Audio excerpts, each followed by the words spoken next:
안녕하세요. 21년째 주식 중입니다. 무슨 종목 사야 해? 제가 오랫동안 주식을 했다고 하니 2020년, 21년에 주변에서 가장 많이 물어보던 질문입니다. 작년부터 그때 저한테 물어본 사람한테 다시 저는 물어봅니다. 그때 산 주식 어떻게 됐나요? 그럼 절반은 작년에 짜증나서 팔아버렸어. 나머지 절반 정도는 카카오를 샀는데 안 본 지 오래됐어. 요새 얼마나 하나?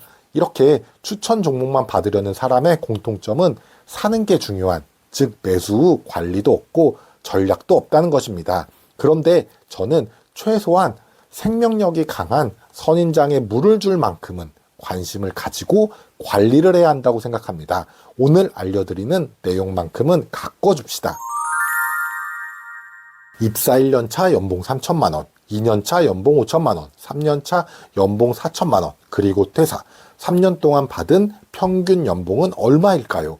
계산기가 되었든 암산이 되었든 4천만 원이라고 계산을 하실 수 있으시는 분은 오늘 영상을 이해하시는데 전혀 지장이 없을 것입니다. 학창시절 배운 수학이 실생활에 가장 많이 쓰이는 게 사칙연산 다음으로 평균이죠.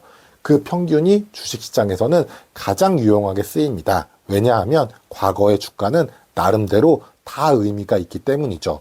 지금은 아닐 수 있지만 그 순간에는 그 가격에 누군가는 팔겠다, 누군가는 사겠다는 접점이 있는 가격이기 때문입니다. 그리고 그 가격을 연결한 선이 바로 오늘의 주제, 가격 이동 평균선입니다. 물론 하루가 아닌 1시간, 10분, 1분까지도 얼마든지 가격 이동 평균선을 구하고 만들 수 있습니다. 그리고 이 선은 지금의 주가 수준이 어떤지를 알려줍니다. 자, 이제 본격적으로 이 과거의 주가 평균 가격의 선을 가지고 어떻게 앞으로 변할지 모르는 주식 투자에 이용을 할지 하나의 아이디어를 드려보겠습니다. 기본 원리는 항상 변하지 않는 진리에서 시작을 해야 중간에 오류가 없겠죠. 이동평균선의 두 가지 기본 진리에 대해서 먼저 말씀드리겠습니다. 첫 번째 기본 원리는 일반적인 기업, 여기서 일반적인 기업이라고 하면 좋은 사업 구조를 최근 몇 년 동안 매출액이 꾸준하게 잘 나오고 정상적인 사업을 하고 있는 기업을 말합니다. 그런 기업의 주가는 항상 오를까요? 아니면 내일 주가는 반드시 오를까요? 아니겠죠. 주가는 내일 기업의 좋은 일과 나쁜 일이 예상되면 바로 오늘의 주가에 반영시키는 속성이 있습니다. 만약 예상했던 일이 사실이 아니라면 다시 원래 주가로 돌아가겠죠. 그래서 주가는 단기적으로도 오르거나 내립니다. 그리고 그것의 증거는 이동평균선이 주기적으로 변동을 한다는 것을 거의 대부분 주가에서 확인하실 수 있으실 것입니다. 두 번째 기본 원리는 주가는 이동평균선을 줄넘기 하듯이 위로 가기도 하고 아래로 내려가기도 한다는 것입니다. 여러분들이 줄넘기를 할 때 아래에서 위로 올라가는 줄넘기를 생각해 보세요. 줄넘기 줄이 아래에서 위로 올라갈 때 줄이 몸을 지나 하늘로 올라가겠죠. 내 머리에서 줄이 일정 부분 더 올라가게 되고 다시 이제는 내 몸 쪽으로, 즉 아래로 떨어질 것입니다. 이것을 이동평균선 차이에서 보시면 이동평균선의 중력이 당기듯이 주가는 일정 부분 이동평균선 위 또는 아래로 떨어져서 다시 이동평균선으로 붙는 것을 보실 수가 있으십니다. 이동평균선과 주가는 멀어졌다가도 다시 붙는 것입니다. 바로 이것이 두 번째 진리입니다. 이 두 가지 특성을 이용해서 일반적으로 주식 매매하시는 분들이 가장 많이 매매 원칙으로 이용하시는 이동평균선을 이용한 주가가 돌파할 때 또는 장기 이동평균선이 단기 이동평균선 위를 돌파할 때 골든크로스라고 하죠.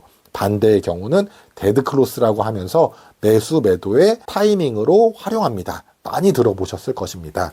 저는 오프닝에 말씀드렸죠. 사는 것도 중요하지만 관리하는 것이 더 중요하다라고 말씀을 드렸습니다. 즉 오늘은 보유 종목을 이동평균선을 가지고 관리하는 방법에 중점적으로 말씀드리도록 하겠습니다. 저는 실제로 삼성전자, 현대차 같은 우량주를 이런 방법으로 보유하고 관리하고 있습니다. 방법은 간단합니다. 앞서 설명드린 두 가지 가격 이동평균선의 진리를 이용하시는 것입니다.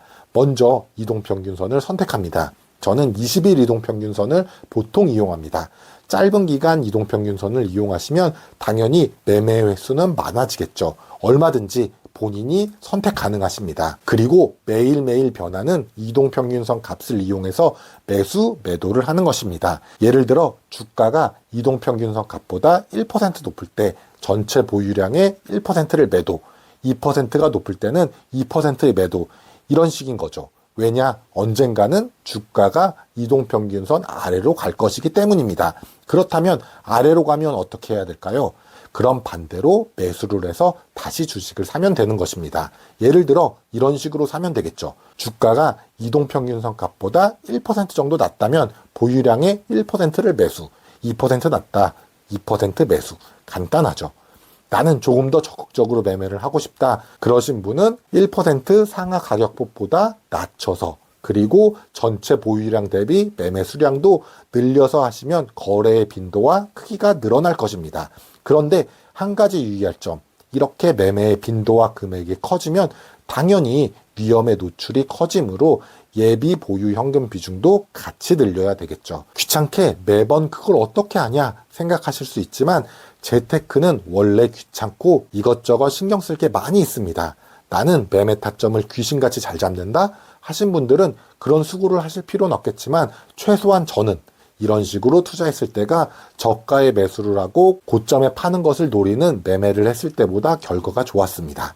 오늘 내용은 여기까지고요. 다음 영상에서도 더 좋은 주식 투자에 도움이 되는 내용으로 찾아뵙겠습니다. 구독과 좋아요 부탁드립니다. 감사합니다.